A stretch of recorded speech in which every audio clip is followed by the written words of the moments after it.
Twongeye kubasuhuza mu izina rya Yesu. Ubuntu n'amahoro Imana itanga bikomeze biganze kandi bigwire mu mitima yanyu. Tunejejwe n'Imana mu mutima wacu kuba iduhaye aka kanya ko kugira ngo tuganire ku nzozi zose twarose.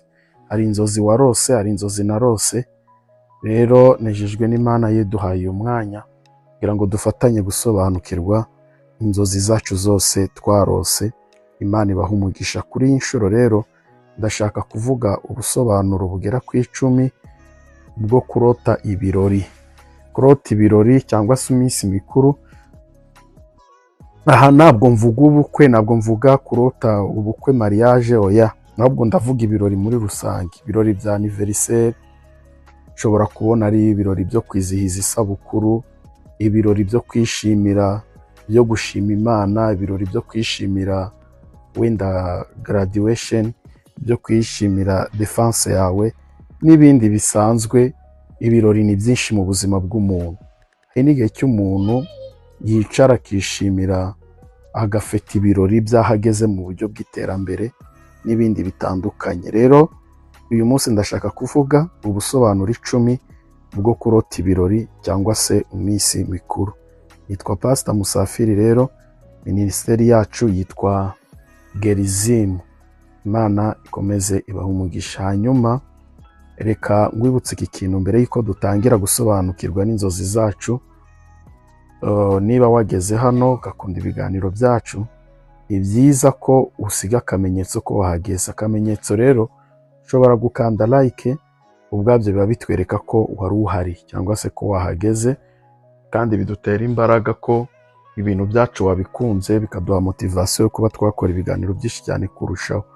Ikindi kimwe cy'ingenzi ni uko niba hari inzozi warose, zandike muri commentaire, muri comment, noneho nyuma yaho turazisoma, twarangiza tukazisobanura. Dushobora no kuzisobanura mu kiganiro kindi gikurikiyeho, kugira ngo niba hari na bagenzi bawe barose inzozi zimeze nkazo, nabo barushaho gusobanukirwa cyane kurushaho. So Imana ibahe umugisha. Rero ineza y'Imana ikomeze ibabeho mu izina rya Yesu Kristo w'i Nazareti. Ariko munyemere nshimire n'abantu bakoze subscribe, nabo Imana ibahe umugisha. Batarabikora namwe Imana ibahe umugisha. Ubwo wenda nuko igihe kitari cyagera, igihe nikigera namwe muzabikora, kugira ngo muzajye mukomeza muze tubane mu biganiro byose tuzajya dushyiraho. Hanyuma rero reka dusobanure izi nzozi zo kurota ibirori cyangwa se iminsi mikuru. Ubusobanuro bwa mbere navuze ko turavuga ubusobanuro 10. Iki ni igice cya mbere, wenda tuzagira ibice 2 gusa. Ubu reka tuvuge ubusobanuro 10, ubundi tuzavuga ubusobanuro nga 15. Hanyuma duhite ko ibi bijyanye no kurota ibirori duhite tubireka. Ubusobanuro bwo kurota ibirori igice cya mbere, reka turebe ubusobanuro bwa mbere. Ibirori ushobora kubirota nk'ikimenyetso cy'intsinzi n'iterambere. Mu mitekerereze y'abantu benshi, ibirori bifitanye isano no kwizihiza. Iyo rero urota ibirori bishobora gusobanura ibintu bigera kuri 3. Icya mbere, bishobora kuba ari ubwenge bwawe bw'imbere buri kukwereka ko hari intambwe runaka wagezeho. Niba urose ibirori, bishobora gusobanura ko ari ubwenge bwawe bw'imbere burimo kukwereka ko hari intambwe runaka wagezeho. Ubusobanuro bwa kabiri, nubwo waba utarabona intsinzi ku mugaragaro, umutima wawe ushobora kuba wumva hari aho runaka wateye imbere. Ubusobanuro bwa gatatu, bikunze kuboneka ku bantu bari mu rugendo rwo kwiteza imbere, cyane cyane akazi, amashuri cyangwa se umushinga. Rero ushobora kurota ibirori bikaba bisobanura ko akazi kawe kazakugeza ku bintu bifatika, amashuri ko uri mu gihe cyawe cyo gusoza, cyangwa se amashuri yawe ko azasoza, cyangwa se imishinga yawe runaka ko izaba successful, cyangwa kizagerwaho, ibintu bizagenda neza. Niba ibirori byari byuzuye ibyishimo, n'abantu bagushima bishobora gusobanura ko wifuza cyangwa se ukeneye kwemerwa ndetse no gushimwa. Reka turebe ubusobanuro bwa kabiri. Nanone ushobora kurota ibirori ariko bikaba ari nk'ikimenyetso cy'imibanire n'abandi. Ibirori rero akenshi ni aho abantu bahurira mu nzozi, ni aho abantu bahurira. So rero mu nzozi bishobora gusobanura ibintu bigera kuri bitatu. Bishobora kugaragaza uko wiyumva mu muryango cyangwa se mu inshuti. Niba wari wishimye uri kumwe n'abandi, icyo ni kimwe. Kabiri, niba wari wishimye uri kumwe n'abandi, ushobora kuba ufite imibanire myiza hagati yawe n'abandi. Niba mu birori wumvaga wishimye, bishobora gusobanura imibanire myiza hagati yawe n'abandi. Bishobora nanone kuba wari uri mu birori ariko ukumva ntiwisanzuye. Bishobora kugaragaza ko mu buzima bwawe utiyakira cyangwa ko utumva ibintu, cyangwa ko wumva ibintu byawe, cyangwa ko wumva hari abo mubana mudahuje, hari ibyo mudahuriraho runaka. Rero niba mu nzozi zawe niba hari umuntu wihariye wabonye mu birori, muri ibyo birori cyangwa wabonekaga muri ibyo birori, uwo muntu ashobora kuba afite uruhare rukomeye cyane mu bintu bijyanye n'amarangamutima. Ushobora kurota ibirori ariko ukabona hari umuntu runaka, abandi bose ukabona ntubamenya ariko ukabona hari umuntu runaka umenyemo. Swate ushobora kuba uri umukobwa ariko muri ibyo birori ukabonamo umusore. So faites attention, uwo muntu ashobora kuba afite uruhare rukomeye cyane mu bintu bijyanye n'amarangamutima yawe. Ushobora kuba utarabyegereza umutima ariko uwo muntu ukaba umukunda, cyangwa se ubonyemo umukobwa. Kuvuga ngo uwo muntu ubonye muri ibyo birori aba afitanye isano n'amarangamutima yawe, cyangwa se uwo muntu ushobora no kuba umufitiye umujinya. Nyine amarangamutima, mu marangamutima habamo urukundo, habamo ibyishimo, habamo umujinya, habamo. So rero ushobora kuba uwo muntu afitanye isano cyane muri izo nzozi mu bintu bijyanye n'amarangamutima yawe. Reka turebe ubusobanuro bwa gatatu. Ushobora kurota ibirori ariko ibirori ukabona birimo urusaku, cyangwa se ukabona ibyo birori birimo akavuyo. Iyo ibirori mu nzozi birimo urusaku rwinshi, abantu benshi cyane, cyangwa se urujijo cyangwa akavuyo, ibyo bintu biba bishobora gusobanura ibintu bigera kuri bitatu.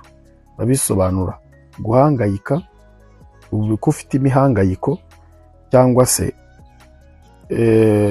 bigasobanura kunanirwa akazi, kuko niba uri mu kazi ko akazi kawe kakunanije cyangwa se urimo kunanirwa, cyangwa se bikagaragaza ko hari inshingano nyinshi ufite ariko zagutesheje umutwe.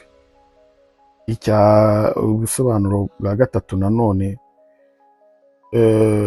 nanone ukurota ibyo bintu bishobora gusobanura ibirori ariko birimo urusaku, bishobora gusobanura ko hari ibintu byinshi bikurimo, kandi ibyo bintu byinshi biba bigusaba gufata icyemezo. So rero ubwenge bwawe bushobora kuba burimo kukubwira ko ukeneye gutuza ndetse no gutunganya ibitekerezo byawe. Ndavuga mu gihe urose ibirori biri mu rusaku. Nanone reka turebe ubusobanuro bwa kane. Kuba uri mu birori ariko wumva uri wenyine. Ushobora kuba uri mu birori ariko ukumva uri wenyine, kumva ufite irungu kandi uri mu birori ndetse birimo n'abantu benshi. Iyi rero aba ari interpretation yimbitse cyane, kuko ibi biba bishobora gusobanura irungu ryo mu mutima, kuba wumva ufite umuntu, kuba bishobora gusobanura irungu ufite wowe ubwawe ryo mu mutima. Icyo ni kimwe. Kabiri, bishobora gusobanura kuba wumva udafite umuntu ushobora kukumva wowe uko umeze, wumva nyine ko udafite umuntu ushobora kumva amarangamutima yawe. Ushobora kuba wumva udafite umuntu, udafite umuntu ushobora kumva ko wumva wowe umeze. Ubusobanuro bwa gatatu, nanone bishobora gusobanura ko muri wowe uba wumva wifuza gusabana, ariko mu by'ukuri muri wowe uri timide, utinya kwegera abandi. Mu mitekerereze rero ya psychology, ibi byerekana gutandukana hagati y'aho uri naho wifuza kuba mu mibereho yawe. Reka turebe ubusobanuro bwa gatanu, ariko mbibutsa ko tugira amateraniro akorwa mu buryo buri online. Tugira amateraniro akorwa online, tugira amateraniro akorwa online kuri kugira amateraniro akorwa online. Ushaka kubana natwe watwandikira, nimero yacu iba muri description yacu, hanyuma ukaza tukabana. Ndabibutsa ko bitewe n'ibibazo by'isengero bihari, twahisemo kuba turi gukoresha uburyo bwa online, kandi Imana ntayitagusanga cyane ko benshi babohoka cyane. Imana rero duhana umugisha n'amateraniro ya deliverance kugira ngo dufatanye gusengera inzozi zacu zose twarose. Wibutsa ko inzozi zose ziba zifitanye isano, inzozi twarose akenshi ziba zifitanye isano n'ibintu bigera kuri inzozi turota, akenshi usanga ziba zifitanye isano n'ibintu bigera kuri ku bintu bitandukanye. Ziba zifitanye isano n'imivumo na karande cyangwa se n'imikoshi runaka itugendaho mu buzima bwacu. Rero niyo mpamvu tuba tugomba gusenga kugira ngo izo nzozi zacu Uwiteka zihindura umugisha. Iyo Potifari, iyo umwami wa Egiputa arota Farawo yarangiza agaceceka inzozi ze, Egiputa ishobora kuba uyu munsi ari ubutayu. Ariko kuko habonetse umugabo w'umunyabwenge, bafatanye gushakira igisubizo inzozi. So rero inzozi zose zishobora kugusohoraho cyangwa se nizigusohoreho bitewe n'uburyo ki wakoze self defense y'uburyo bwo kwirindamo. Imana iduhana umugisha. Hanyuma reka turebe ubusobanuro bwa gatanu. Ushobora kuba rero warose ari wowe uri gutegura ibyo birori. Ushobora kuba warose ari wowe uri gutegura ibirori. Ibi biba bisobanura ibintu bigera ku bitatu. Icya mbere, bishobora gusobanura ko uri kumva muri wowe hari ibintu ushaka kugenzura mu buzima bwawe.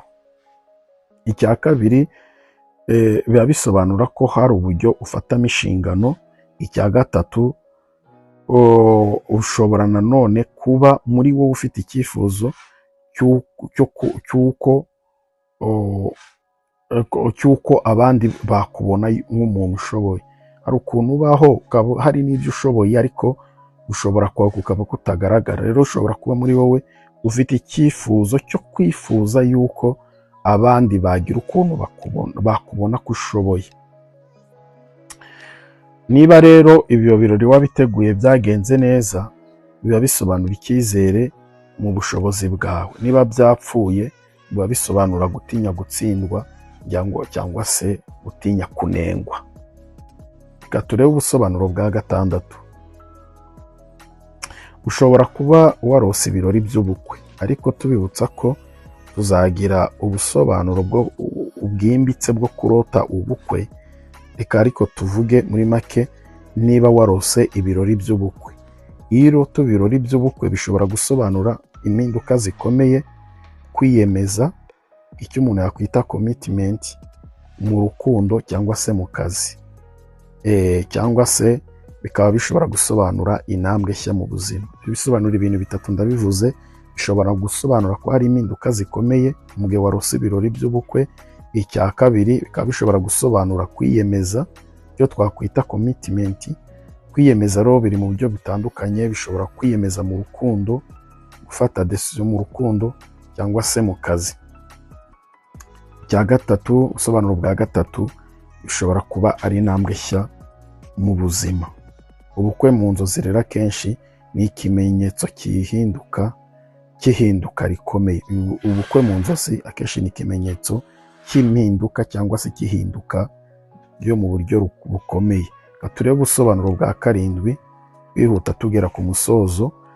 Ushobora kurota rero ibirori by'akababaro bwo gushyingura, ariko bifitemo bwo gushyingura, ariko ibyo birori ukabona bifitemo abantu benshi. Ibi bishobora gusobanura yuko hari iherezo ry'ikintu mu buzima bwawe, yuko hari iherezo rigiye kuba ry'ikintu mu buzima bwawe. Swate ni iherezo ry'umubano. Ushobora kurota uri mu birori byo gushyingura ukibwira ko hari umuntu ugiye gupfa, ariko nyamara ugiye kugira iherezo mu mubano. Ubwo tuvuga mu mubano tuba tuvuga urugo, hari divorce.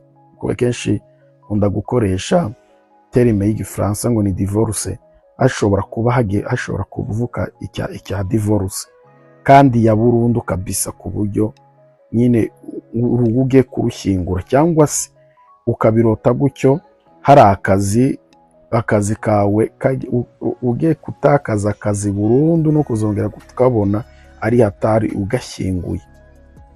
Cyangwa se mo kimwe ukarota mu birori byo gushyingura hari imyumvire ufite ishaje itazongera kugaruka mu buzima bwawe, uhinduye imyumvire by'iteka.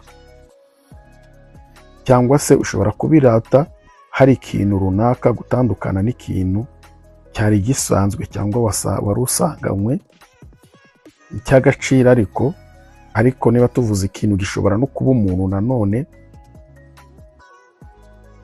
cyangwa se bisobanura yuko ugiye gutangira igice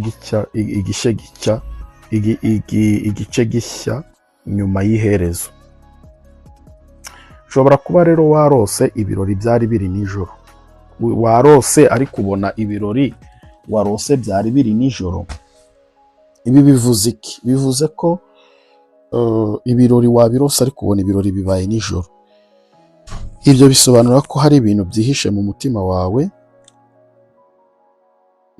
Icyo ni kimwe. Icya kabiri, biba bisobanura ko hari amarangamutima utagaragaza ku manywa, amarangamutima udashaka kugaragaza ku manywa.